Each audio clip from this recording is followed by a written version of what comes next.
A história de All Eyes on Me começa em outubro de 1995, quando Tupac foi liberado do Clinton Correctional Facility, em Dannemora, Nova York. Ele havia ficado preso por 9 meses devido a uma acusação de estupro. De acordo com o New York Times, a decisão do tribunal permitiu que Tupac fosse libertado enquanto aguardava sua apelação, com a fiança fixada em 1,4 milhões de dólares. Como já visto em diversas fontes, Tupac nunca foi oficialmente assinado com a Death Row Records. Ele ainda estava com a Interscope Records, que distribuía os discos da Death Row. O presidente da Interscope Records na época, Jimmy Iovine, afirmou que a Time Warner era a razão pela qual a gravadora não permitiu que eles pagassem a fiança de Tupac. Por causa disso, a Death Row recebeu o adiantamento da Time Warner e então a Death Row pagou a fiança dele. Enquanto Tupac estava na cadeia, ele se tornou o primeiro artista preso a ter um álbum número 1 na Billboard 200. Esse álbum foi Me Against the World, que foi lançado em março de 1995. De acordo com a RIAA, o álbum alcançou status de platina dupla em dezembro daquele ano. Apesar do sucesso do álbum, acredita-se que as mãos da Interscope estavam atadas devido às acusações que Tupac enfrentava e a controvérsia em torno do gangsta rap na época. Um ponto interessante a se notar é que, em setembro de 1995, a Time Warner vendeu sua parte de 15 milhões de dólares na Interscope Records. Os executivos da Time Warner negaram que a decisão tenha sido uma resposta à pressão política e atribuíram a separação a fatores contratuais que impediam a empresa de monitorar o conteúdo das gravações da Interscope. Acredita-se que essa afirmação é falsa, já que o rap, especialmente o gangsta rap, estava sob intenso ataque da mídia, com várias campanhas anti-rap na época. Tupac teve uma disputa notória com C. Dolores Tucker, que se opunha à música gangsta rap. Embora haja dúvida se Tupac realmente estava assinado ou não com a Death Row, sabemos que ele tinha uma forte associação com a gravadora. Após sua saída da prisão, é relatado que, ao chegar na Califórnia, Tupac foi diretamente para o Can-Am Recorders, um estúdio que a Death Row considerava sua casa. Me conta aí nos comentários se você ouviu All Eyes on Me na época em que ele foi lançado e qual foi sua reação ao ouvi-lo pela primeira vez e como isso impactou você. Hey yo, hey yo, hey yo, hey yo, hey yo, hey yo, hey yo, Raps. Ei yo, ei yo, ei yo. Eu sou seu mano estilo Livre Biggs e eu já quero te convidar para se inscrever no canal. Se você gostou da introdução do vídeo e se esse álbum te impactou de alguma forma, já deixa seu like que ajuda muito. Siga o Ayo Raps também no Instagram e TikTok, que todos os links estarão logo abaixo na descrição. E vamos pro vídeo.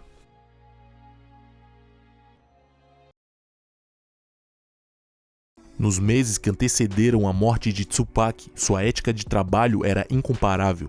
Ele trabalhava de forma apressada e constantemente estava criando músicas, tanto que All Eyes on Me foi feito em apenas 2 semanas. Em uma entrevista sobre a produção do álbum, Nate Dogg, que participa do disco, afirmou que uma das razões para isso foi o desejo de Tupac de sair da Death Row Records. Nate Dogg disse que Tupac tinha um contrato de 3 álbuns e que ele queria sair o mais rápido possível da gravadora. Tupac completou póstumamente esse contrato devido a All Eyes on Me ser um álbum duplo. The Donk Illuminati, The 7 Day Theory, foi lançado após sua morte, embora originalmente The Donk Illuminati fosse para ser uma mixtape e One Nation fosse destinado a completar seu contrato com a Death Row. Seu segundo álbum póstumo, Are You Still Down? Remember Me, não teve afiliação com a Death Row Records, embora outros álbuns póstumos lançados tenham envolvimento com a Death Row. Originalmente, All Eyes on Me não seria o título do álbum. When I Get Free era o conceito do álbum que Tupac criou enquanto estava preso, mas Supreme Euthanasia e Euthanasia eram títulos provisórios. Quando Tupac chegou a Death Row Records, inicialmente era Supreme Euthanasia, mas o título acabou sendo simplificado para Euthanasia. Por definição, eutanásia é a prática de terminar a vida de um paciente para acabar com seu sofrimento. Em uma entrevista de 1996 com a revista Vibe, Tupac foi questionado do porquê ele gostava da palavra eutanásia, e ele disse que se apaixonou pela palavra porque, ao morrer, ele não queria sentir dor. O conceito do álbum Euthanasia é um grande mistério. Estima-se que existam mais de 30 tracklists manuscritas para o álbum, algumas de quando Tupac estava na prisão e outras de quando ele foi solto. O que fica claro é que Tupac pretendia que seu próximo álbum após Me Against the World fosse um álbum duplo. Isso pode ser visto nos rascunhos, sendo eles datados, como mostrado na tela. Datado de setembro de 95, com planos para ser lançado em 1º de março de 96. Outro rascunho está com a data de outubro de 95, com o mesmo plano de ser lançado para 1º de março de 96. Como dito, existem muitos desses rascunhos. Uma tracklist manuscrita variada de All Eyes on Me também existe, mas sem muitas mudanças. Muitas das faixas listadas aparecem na versão final do álbum, só que em uma ordem diferente. A primeira diferença que você pode notar é a inclusão da faixa Can't Fade Me no lado 1 do dito livro 2. Essa faixa conta com Jul no refrão, enquanto Castro e Napoleon, ambos do grupo Outlaws, têm um verso cada. Johnny J, o principal produtor de Tupac durante a gravação de All Eyes on Me, produziu a faixa.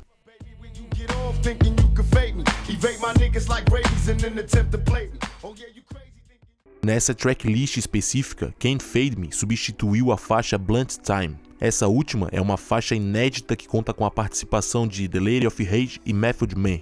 My Baby's Mama foi outra faixa que apareceu nessa tracklist específica e também é uma música inédita. O que se sabe sobre ela é que conta com Gaddafi, do grupo Outlaws, e é produzida por Johnny J. Apenas a versão instrumental dessa música está disponível.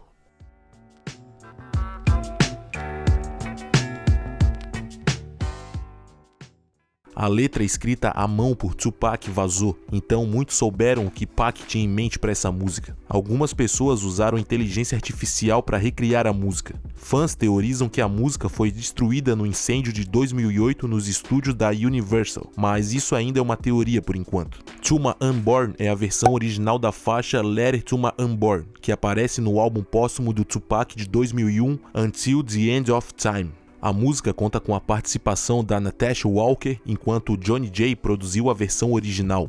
A faixa é mencionada em vários rascunhos de All Eyes on Me.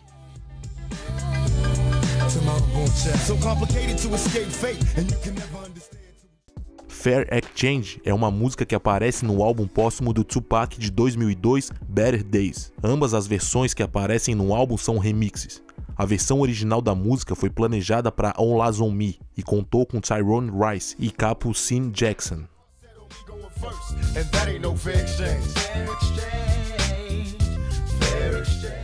Aparentemente, Tupac e Johnny J não gostaram da música. Late Night é uma música que apareceu oficialmente pela primeira vez na compilação Still Smoking, Chronic 2000, e depois no seu álbum póstumo de 2002, Better Days. A versão da música que aparece nesses projetos traz a participação de DJ Quick, que produziu a faixa, e também a participação dos Outlaws. A versão original da música, com participação de AMG e DJ Quick, foi inicialmente considerada para All Eyes on Me.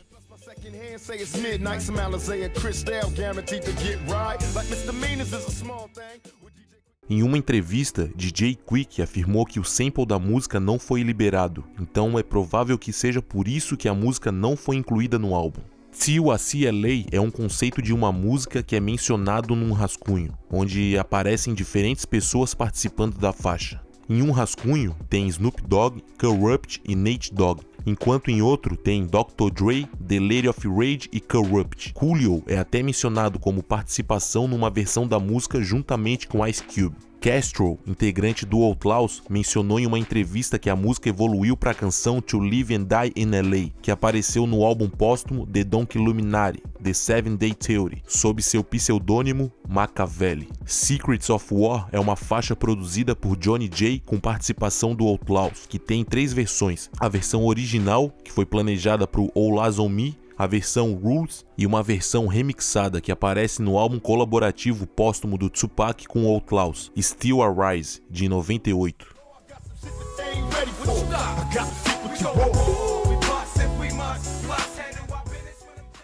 Come With Me, Interlude, é outra faixa mencionada nos rascunhos de All Eyes on Me. Ela trazia a participação de Danny Boy e foi produzida também por Johnny J.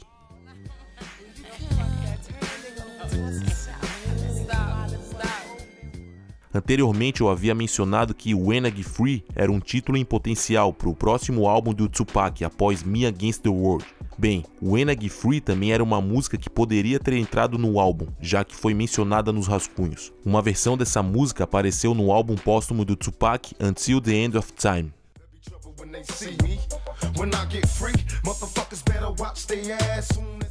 Outra versão dessa música está incluída no álbum Are You Still Down? Remember Me. Ela é uma sequência da música Soldier's Story, que aparece no álbum do Tupac de 91, Tupacalypse Now. Soon As I Get Home é uma faixa feita nas sessões de gravações de All Eyes On Me. A música conta com a participação de Gaddafi, do Outlaws, e foi produzida por QD3. A versão original não foi lançada oficialmente até o lançamento do álbum póstumo do Tupac, Pac's Life, de 2006. O produtor da música, QD3, mencionou que a versão no álbum do Pac é na verdade uma mixagem bruta, porque ele nunca teve a chance de completar a música devido à perda das masters.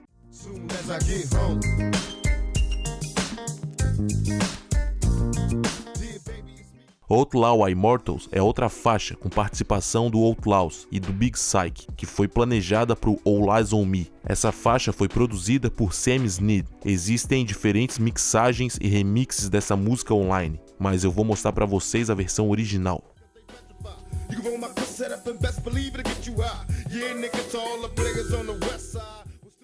Tupac reutilizou parte de seu verso para a música Can't See Me, que acabou na versão final de All Eyes On Me. Curtain on the Streets é uma faixa mencionada nos rascunhos de All Eyes On Me, mas que nunca foi gravada.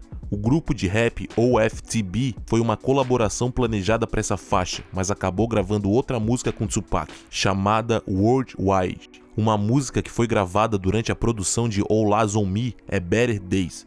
Existem várias versões da música produzidas por Johnny J, incluindo uma versão solo, uma versão remixada que aparece no álbum póstumo do Tupac de 2002 que possui o mesmo nome, Better Days, e uma versão com Big Syke e o grupo OFTB. Todas as versões da música são muito boas, especialmente a versão remixada que aparece em Better Days. A versão mais popular da música é a que tem apenas o Tupac.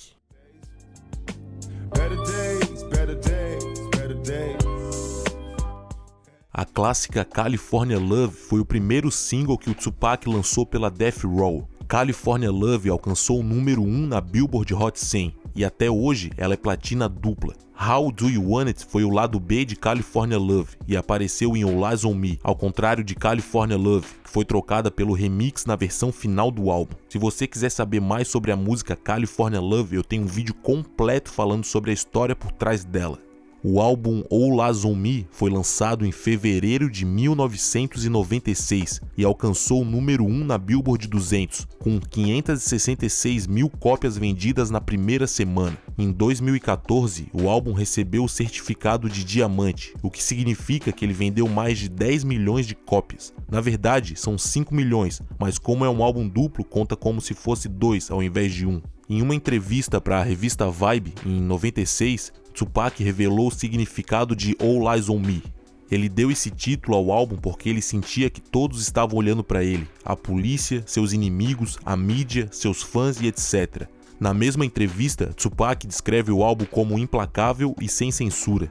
Ele falou sobre pessoas reclamando que seus álbuns anteriores soavam como se ele estivesse morrendo, mencionando o Me Against the World. Ele disse que tinha que ter feito um álbum como Me Against the World para poder fazer um álbum como All Eyes On Me. Outra grande coisa por trás do álbum foi que, enquanto Tupac estava na prisão, ele estava inicialmente pensando em deixar o mundo da música. Ele falou sobre isso em entrevistas. Ele estava passando por muitas dificuldades na época, ter sido preso, baleado e vários outros problemas em sua vida. Ele simplesmente queria deixar a indústria para trás, até que a edição de agosto de 95 da revista Vibe foi lançada. The Notorious B.I.G., Puff Daddy e várias outras pessoas ligadas ao tiroteio no Quad Studio em 94 foram entrevistadas sobre a situação. Essa entrevista surgiu em resposta ao que o Tupac disse sobre o incidente na edição de abril de 95 da revista Vibe. Tupac não gostou do que Big e Puff Daddy disseram em seu artigo na Vibe, porque ele sentiu que eles distorceram os fatos da história. Isso enfureceu Tupac, e isso acendeu um fogo nele para não abandonar o rap, pois ele queria voltar com vingança. Essa foi a energia que Tupac colocou na criação de All Eyes On Me, que foi lançado apenas 2 meses após esse artigo da Vibe, em agosto. Como de costume, vamos para a parte 2 do vídeo, onde veremos faixa por faixa. E não esqueça de comentar sua faixa favorita ou suas faixas favoritas desse clássico.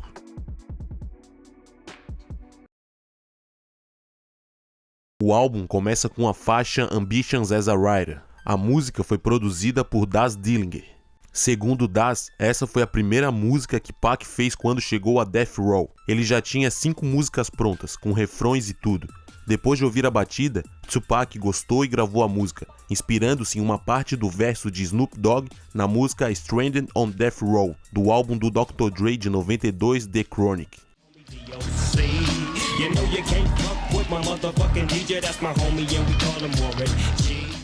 All Eyez on Me acabou sendo o álbum mais agressivo e gangsta em comparação aos anteriores do Tupac. Muitas pessoas acreditam que isso se deve em grande parte ao ambiente da Death Row. Dá pra perceber que Tupac estava energizado, especialmente em Ambitions as a Writer. Tupac rima que sentiu-se reencarnado após ser preso e juntar-se a Death Row.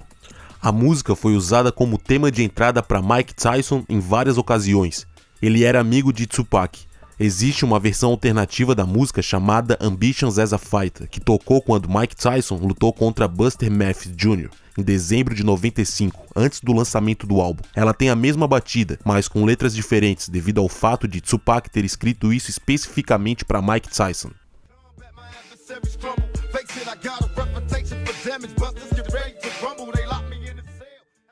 All About You é a próxima música do álbum. Foi produzida por Johnny J e Tupac. A música surgiu de uma conversa entre Nate Dogg, Tupac e Snoop Dogg. A conversa era sobre algumas mulheres que eles tinham visto em gravações de videoclipes. Por onde quer que eles fossem, parecia que eles viam as mesmas garotas. Do nada, Nate Dogg teve a ideia do refrão para a música.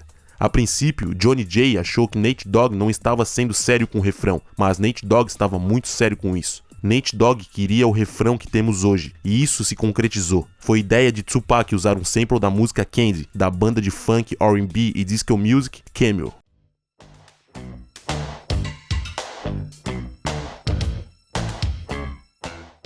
Ele havia dito a Johnny J que queria esse sample na música, então foi feito. Scandalous é a próxima faixa do álbum e conta com a participação de Nate Dogg. Essa é outra faixa produzida por Daz Dillinger.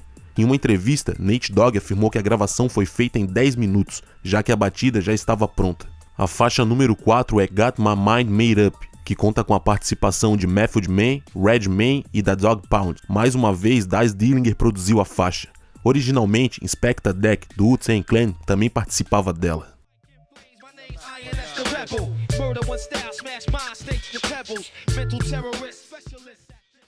Inicialmente, essa não era uma música de Tupac. Originalmente era uma faixa do The Dogg Pound, que contava com a participação de Method Man, Redman, The Late of Rage e Inspectah Deck. Essa música era destinada ao álbum deles, Dog Food, mas quando Tupac saiu da prisão, a música foi para ele. Tupac substituiu o verso de The Late of Rage e Inspectah Deck acabou sendo cortado da faixa. Kurupt disse que não foi nada pessoal com Inspectah Deck, apesar dele ter um verso muito bom. Daz Dillinger ainda manteve os vocais de fundo de Inspectah Deck, e você ainda pode ouvi-lo no final da faixa que saiu no álbum. Supostamente, Tupac havia dito: "Eu não quero ouvir todo esse material complicado, tire isso". Outra coisa a se notar sobre a música é que, segundo Daz, a canção alterou o relacionamento entre Dr. Dre e Tupac.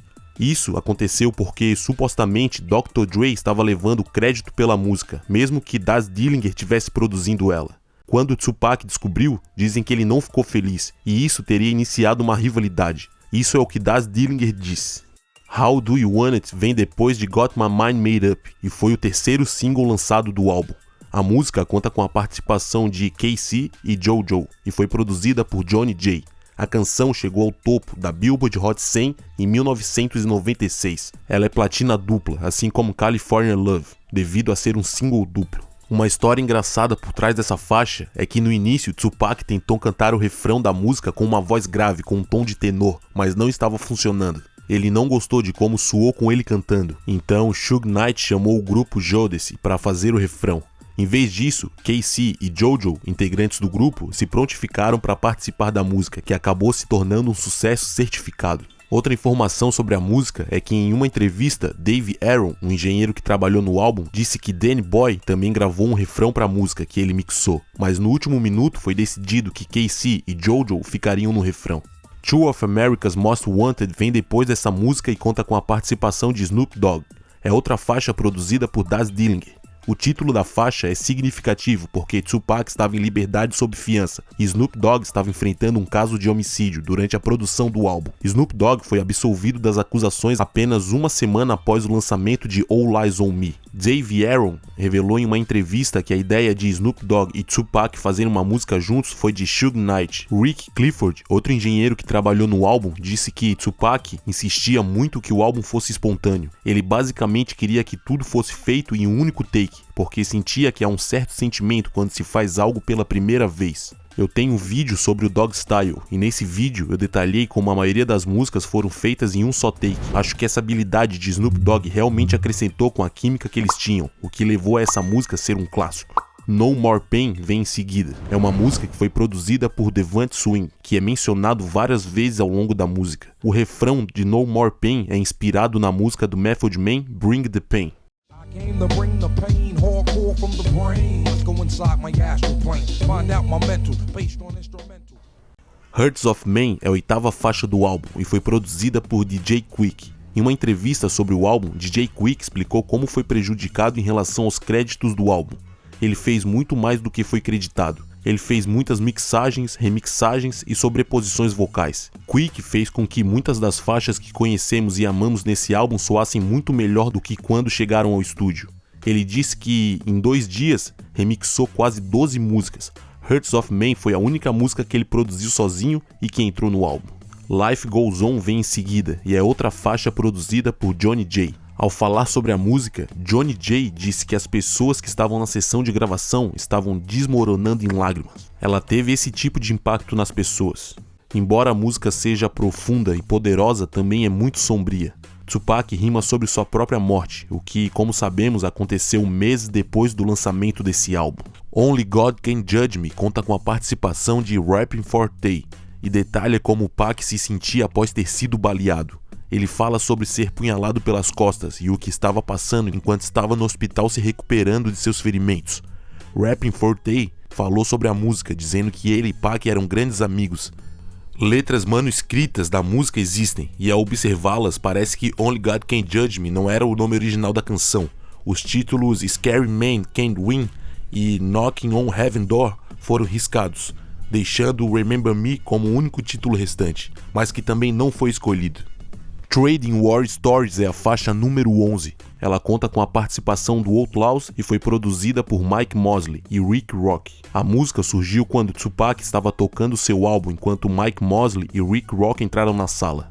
Depois de ter ouvido o álbum, Tupac queria fazer mais uma música, mas Mike e Rick eram os únicos produtores presentes. Vendo uma oportunidade, Rick Rock, que carregava consigo a batida de Trading War Stories, pôs ela para tocar. Tupac perguntou para quem era a faixa e Rick disse que era para ele, então Tupac imediatamente começou a escrever. Como o título da música sugere, todos na faixa estão contando suas histórias de guerra de suas vidas nas ruas. Napoleon, do Outlaws, participa da música e, embora seu verso seja curto, é provavelmente o mais pessoal da faixa. Em seu verso, ele rima sobre ter testemunhado o assassinato de seus pais em sua frente, aos 3 anos de idade, o que teve um efeito duradouro sobre ele. É algo realmente triste.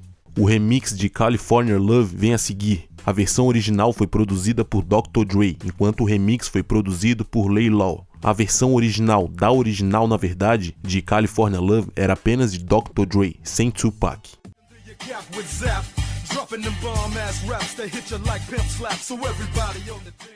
E eu conto mais sobre isso no vídeo que eu tenho sobre a história completa por trás de California Love, que eu vou deixar no card para você assistir logo após. A Aunt Meretia vem em seguir, que conta com a participação de Danny Boy e é mais uma produzida por Daz Dillinger. A música é de Tupac rimando sobre antigos amigos que ele perdeu. Assim como Ambitions as a Writer, Tupac também gravou a música I Am Meretia no mesmo dia em que voltou para casa depois de ter sido solto. A próxima música é What's Your Phone Number, que conta com a participação de Danny Boy novamente. Johnny J e Tupac produziram a faixa. Segundo Danny Boy, a conversa telefônica no final da música com a garota é real. Danny Boy disse que Tupac recebia ligações assim o tempo todo. Dave Arrow conta uma história diferente, dizendo que uma funcionária da recepção do estúdio entrou e teve aquela conversa com Tupac pelo telefone. What's Your Phone Number encerra o disco número 1 de All Eyes on Me.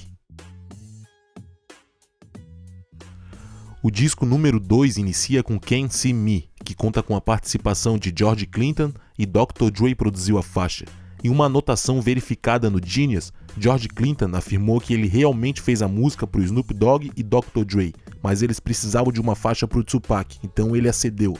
Rumores dizem que essa foi outra faixa que Dr. Dre queria usar para outra finalidade. Há rumores de que ele queria usar a faixa para o seu álbum colaborativo não lançado com Ice Cube chamado Helter Skelter. O Da Dog Pound gravou uma versão da música em 95 durante a produção de seu álbum de estreia Dog Food.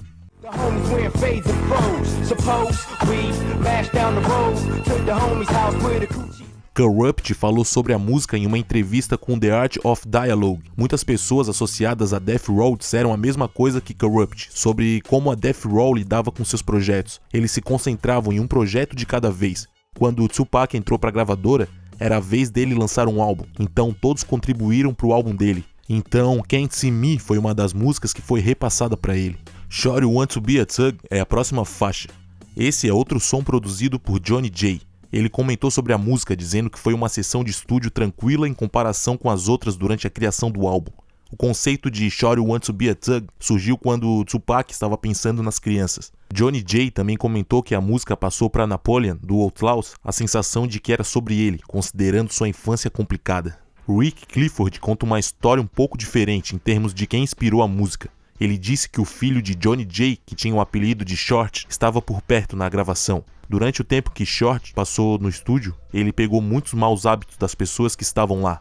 Isso levou a Tupac a fazer a música Shorty Want to Be a Thug. Holla at Me vem em seguida. Essa música contou com a participação de Nancy Fletcher e foi produzida por Bobcat. Existe uma versão demo simplificada da música disponível na internet, que mostra o quanto de trabalho foi feito para o álbum, com remixes e adições de faixas.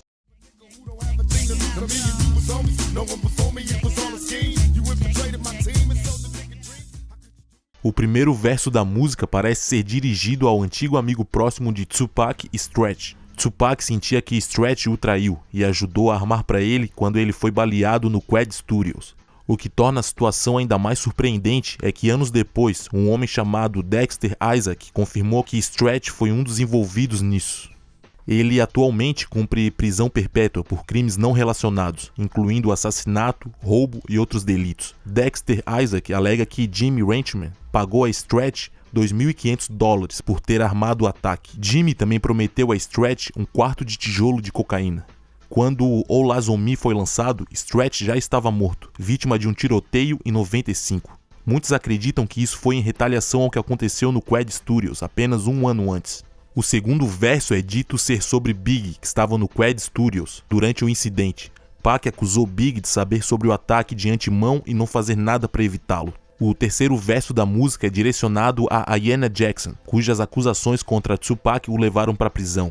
Na música, Tupac manda todas essas pessoas irem falar com ele. Wonder Why They Call You B é a próxima música. Ela foi produzida por Johnny J e Tupac. Há uma certa controvérsia envolvendo essa música devido à participação de Faith Evans. Faith Evans ainda era legalmente casada com Big durante esse período e continuava legalmente casada com ele quando ele faleceu.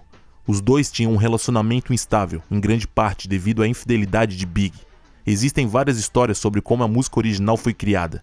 De acordo com Faith, ela não sabia que Tupac tinha assinado com a Death Row, que estava no meio da rivalidade entre a Costa Leste e a Costa Oeste, com a Bad Boy Records, gravadora da qual seu marido, Big, e ela também estavam vinculados. Ela disse que só descobriu que Tupac era da Death Row quando chegou ao estúdio e viu pessoas associadas à gravadora.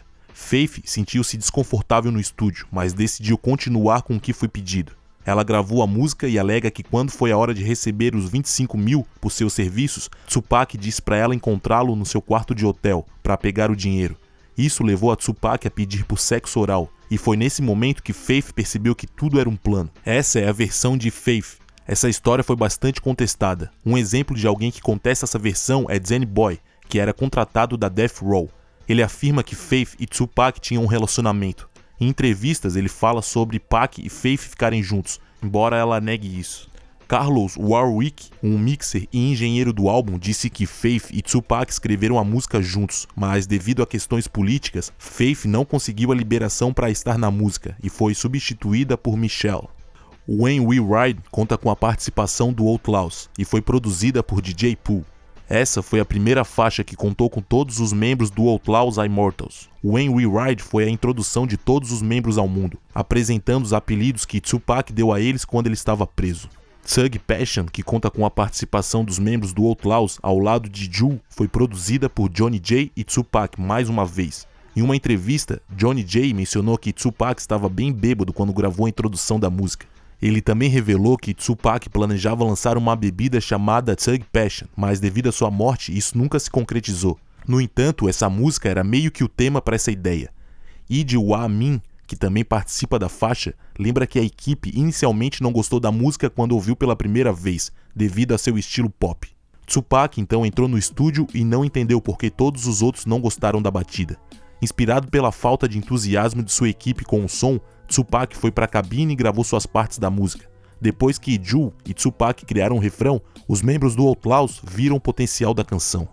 Picture Me Rolling é a próxima faixa e conta com a participação de Danny Boy, Big Syke e CPO. É outra faixa produzida por Johnny J. O título da música veio da esposa de Johnny J, após Tupac ter dificuldade em criar um nome para a canção. A música Shake Out Time é baseada em uma história real. A faixa conta com a participação de Kurupt, Big Syke e Natasha Walker. Johnny J mais uma vez fez a batida com Tupac. Johnny J conta que a música fala de uma vez em que a equipe toda foi para Las Vegas. Eles se divertiram muito em Las Vegas, mas quando chegou a hora de fazer o check-out para ir embora, eles não conseguiram encontrar Daz Dillinger. Rather Be a In é a próxima música e conta com a participação de Rich Rich e foi produzida por Daug Rashid. Falando sobre a música, Rich Rich disse que Tupac o chamou porque ele queria incluir alguns rappers da Bay Area no álbum. Enquanto trabalhava em All Eyes on Me, Tupac abordou Rich no estúdio e expressou que queria fazer uma música sobre as mulheres, sobre quando você quer estar com elas, mas não quer estar preso a elas. Pac terminou seu verso em minutos, enquanto Rich ainda estava escrevendo. Assim que o Rich terminou, ele mandou seu verso e Pac adorou. A próxima faixa leva o nome do álbum, All Eyes on Me. No começo, Johnny J estava hesitante em mostrar a batida para o Tupac, porque ela estava inacabada. Quando o Tupac ouviu, ele imediatamente pensou no título da música, que acabou se tornando o título do álbum. Run the Streets é uma das últimas faixas do álbum. Ela conta com a participação de Napoleon, Storm e Michelle. Johnny J e Tupac produziram a faixa novamente. A música fala sobre uma mulher deixando seu homem ter liberdade enquanto ele corre pelas ruas, que ele vai amar ela mais ainda quando ele voltar para casa. A penúltima faixa é Ain't Hard to Find, que conta com a participação de E40, Be Legit, C-Bo, D-Shot e Rich Rich. Mike Mosley e Rick Rock produziram a faixa. Ao falar sobre a música, Rick Rock disse que Tupac queria uma música com o som da Bay Area no álbum. Embora C-Bo represente Sacramento, que não faz parte da Bay Area, os outros artistas da faixa são da Bay. E40 participa da música e ao falar sobre ela, ele disse que quando escreve raps, deita de bruços no chão. Ele puxou 2 pistolas e a colocou ao lado dele. Tupac olhou para ele e também colocou suas armas no chão. Ele deitou-se no chão e começou a escrever com E40. A última música do álbum é Heaven Ain't Hard to Find. Ela conta com a participação de Danny Boy e foi produzida por QD3. É dito que essa música é sobre a Left Eye, do grupo TLC. Tupac e Left Eye tinham uma relação interessante. Embora haja rumores de que os dois eram atraídos um pelo outro, é dito por pessoas próximas que ambos prometeram nunca dormirem juntos, pois isso alteraria sua amizade. Por fim, essa foi a história por trás do clássico All Eyes on Me. Obrigado por ter acompanhado comigo até aqui mais essa história. Deixe seu comentário, inscreva-se no canal, deixe seu like e até o próximo Ayo Raps.